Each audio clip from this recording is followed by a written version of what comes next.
Hi guys, Dilly with Plant-Based Potential. I know it's been a really long time since I made a video and I'm really sorry for that. I am trying to do other projects. I'm trying to make a stand for a farmer's market if I get in. I'm working on the next upcoming class, which is sugar-free desserts. But this evening, I thought it would be a good idea to share with you guys a little bit of my pantry.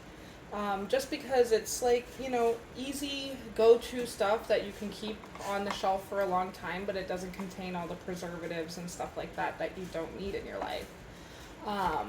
And so I will just give you a little sneak peek over here. I kind of repurpose jars a lot.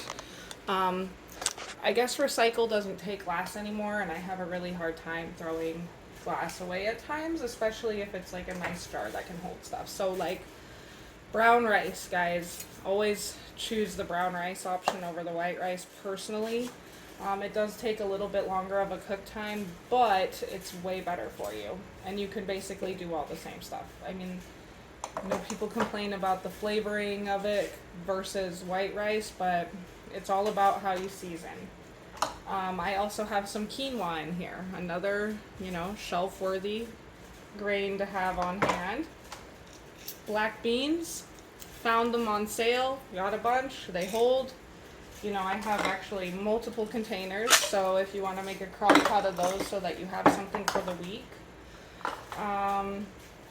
Red lentils. These are good. You can whip up any kind of lentils with just onions and garlic, and you have yourself some legumes. Ooh, we got some thunder outside. Let's see here. I think this is more brown rice, so I definitely don't need to get any more of that anytime soon. I think we've got some red kidney beans, maybe? Let's see here. Some green peas for some split pea soup. So wintertime is coming up and, soup season will be in. Let's see here. Oh, some garbanzo beans, aka chickpeas. Make your own hummus with this. You can put this in salads. You can put it in, you can make sandwich stuff with it. There's a ton of things you can do with chickpeas. So maybe I'll have to do a little video on some of the things we can do with garbanzo beans. More lentils. You can do with brown lentils more like a meatloaf alternative, meatballs.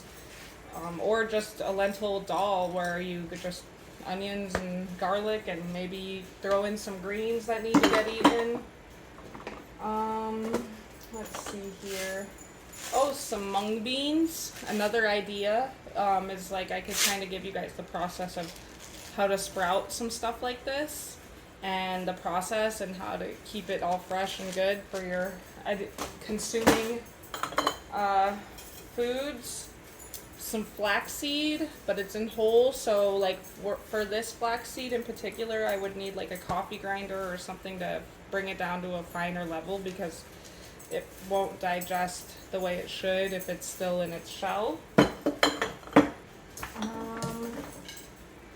I believe these are white cannellis, maybe, or white northern, great white northern. Yeah, I think that's what those are.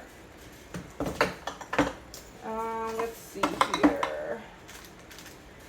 So that's kind of the grain thing. Of course, I have like flours and different types of corn starches and things like that in here, as well as like pinto beans, coconut shavings, some arborio rice, which is really great for making oh gosh, what's the word? Risottos, that's the word. And so like 1 cup of this would absorb like 5 cups of your liquid, your broth or your water, and season it. Like obviously like I always have some kind of pasta on hand, but the more, plant-based I go, the less pasta I eat. We did just harvest a bunch of squash spaghetti squash this year in my garden, so we've been kind of getting down on these, but we're running down to the last few of them.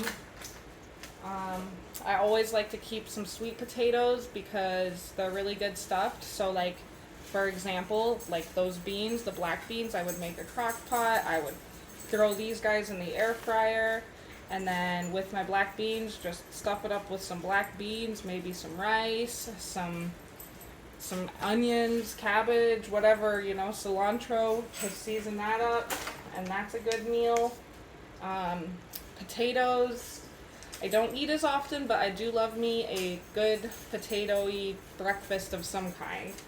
So I like to keep those in there. Nuts and seeds are a big deal. So, you know, just some ideas for some things you can keep in the pantry that have a longer shelf life, but are, you know, not as expensive as everybody thinks, you know, purchasing, you know, vegan food is, or healthy food. It's really not that expensive, and you can keep it here without it going bad, and just purchase the greens or the fresh fruits and stuff that you need the day that you think you're going to prepare something like that, and take it from there. But I just, you know, wanted to blip in with you guys and see what's up, let you know about my upcoming class, and you know, I hope you guys can join me because the desserts are really, really good, and just because they're sugar-free does not make them any less sweet or delicious. So I hope that you have a chance to come, you know, check it out this time around. It's going to be on October 15th.